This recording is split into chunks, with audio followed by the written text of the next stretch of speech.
Hi all, my name is Ryan and welcome to my channel What the Pop, where we discuss pop culture in general and Buffy a lot. The usual spoiler alert, I may talk about things in these analyses that relate to future plot points.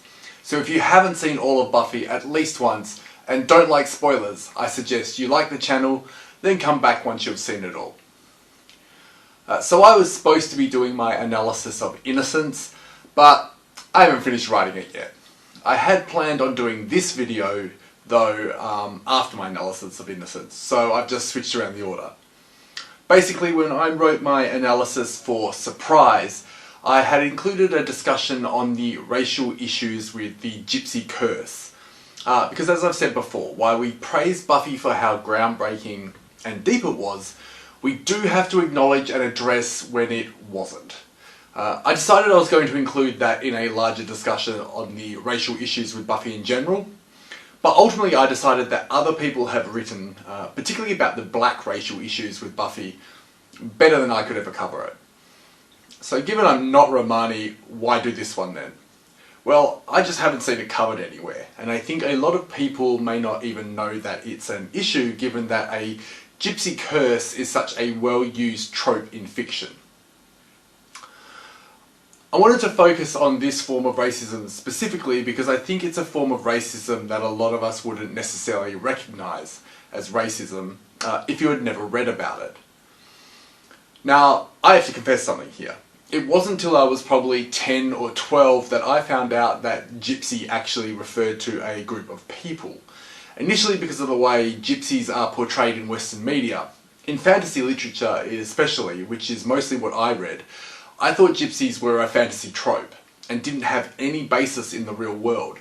I often imagine gypsies as a character class in Dungeons and Dragons akin to bards and rangers. A gypsy would have had all these abilities and attributes that fiction ascribed to them, like sleight of hand or charged person or clairvoyance, that leveled up as the character gained more experience.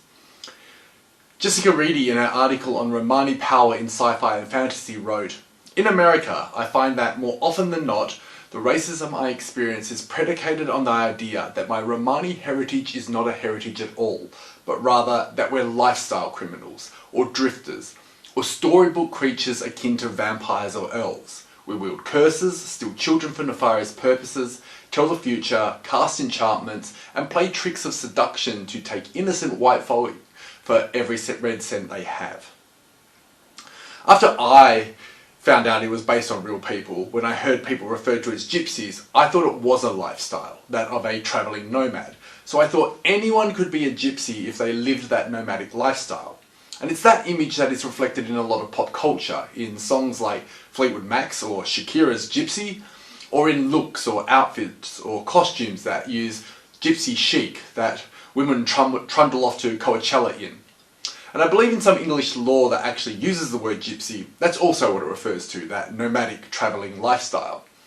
It wasn't until after that, in my mid-teens, that I found out about the Roma and how they are an actual ethnic group originating in northern India and travelled throughout Europe, that many of the Roma considered gypsy a slur because it was based on the belief that they were from Egypt, thus erasing their actual heritage, and how they were exterminated by Hitler in Nazi Germany, and they are treated with disdain throughout most of Europe, which is an ongoing issue to this day akin to apartheid.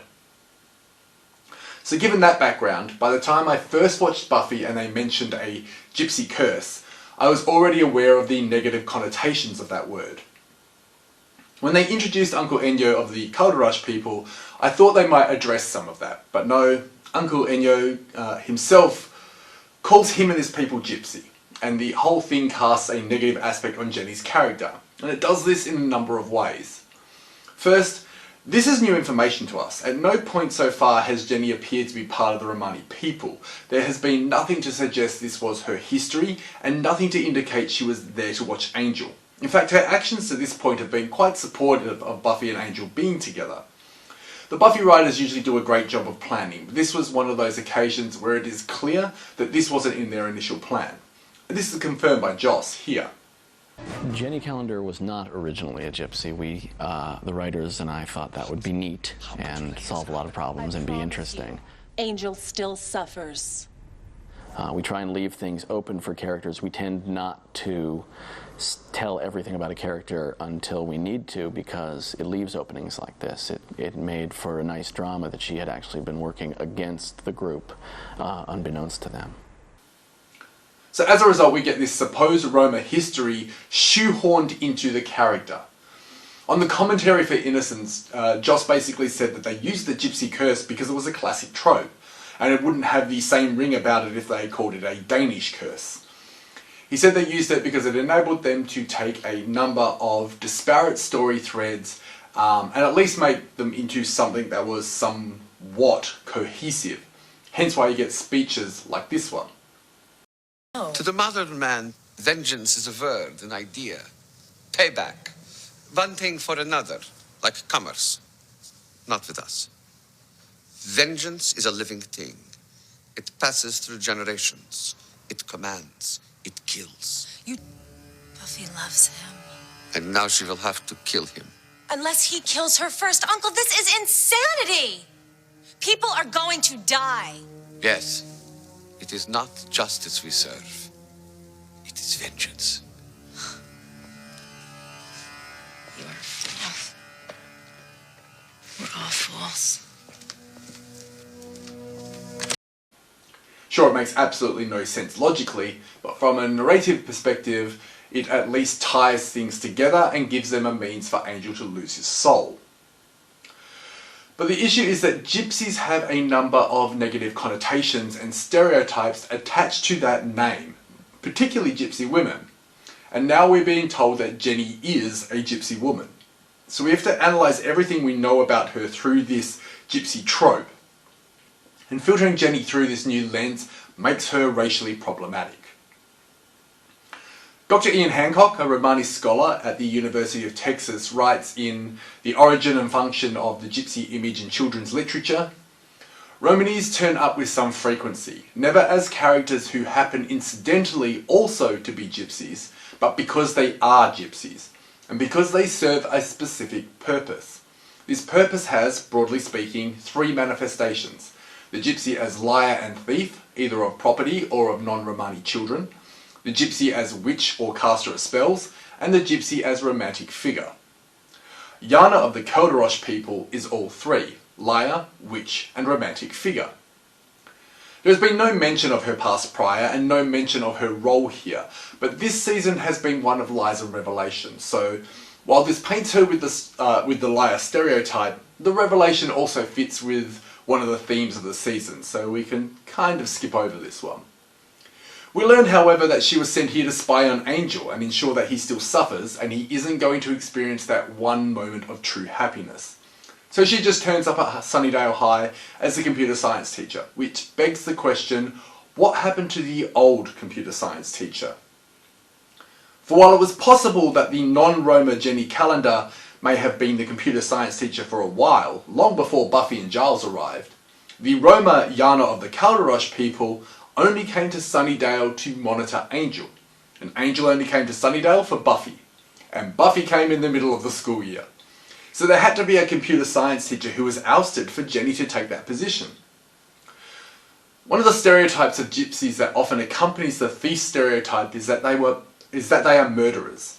And while we've never thought to question Jenny as Sunnydale High's computer science teacher before, now with this new information we must.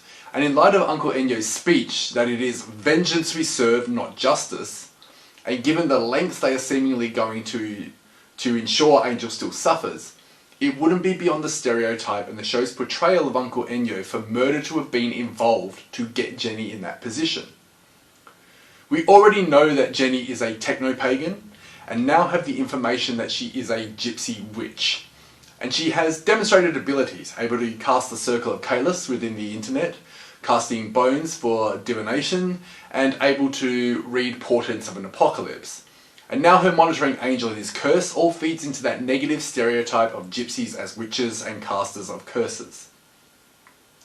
Her sexuality is where the issues really abound though, because while Dr. Ian in the quote said romantic figure, the stereotype of gypsy women that I personally have more read is often being depicted as the deviant seductress. As Jessica Reedy said, cast enchantments and play tricks of seduction. It was a common stereotype of gypsy women that they would bewitch men's hearts, and Jenny has been depicted as being sexually positive, someone who is confident in his sexuality and unafraid to express and explore it. And this revelation of her being Roma builds into that stereotype that she had an agenda here, that her romance with Giles wasn't simply because she liked him, but was to get her closer to both Angel and the Slayer. Basically, Joss has done here exactly what Dr. Ian accused literature of doing. Jenny is a gypsy because of a curse, not for any other reason. Nothing about the rest of her character needs her to be Roma, apart from the fact they called this a Gypsy Curse in Season 1. In one episode, they managed to reduce her character's motivations from a smart, complex love interest to Giles to a tired and racist trope. Thanks for watching. If you've enjoyed this video, please like, subscribe to the channel and click the notification bell. It helps the channel a lot. If you disagreed with anything I said or have anything to add, please put it in the comments below, and I'll see you next video.